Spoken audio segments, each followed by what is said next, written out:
Hello guys, তোমরা সবাই কেমন আছো? আশা করি সবাই ভালো আছো। আমিও বেশ ভালো আছি। সেদিন ছিল বাবার স্কুলে পিকনিক। চলে গেছিলাম সকাল সকাল পিকনিকে অ্যাটেন্ড করতে। তখন প্রায় 12টা নাগাদই বাজে।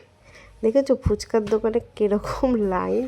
ফুচকার দোকানের লাইন দেখে আমি তো অবাক, কারণ ওই ফুচকা খাওয়া যা লাগবে না। যাই হোক, তারপরে এখানে একটুখানি পকোড়া খেয়ে নিচ্ছিলাম। ওদের দিদিমণি দিচ্ছিল পকোড়া। হ্যাঁ, আর বাবা এখানে দোলনায় চেপে নিল, মানে খুব পছন্দ করে দোলনায় চাপতে। আর আমিও একটু ভিডিও করে নিলাম।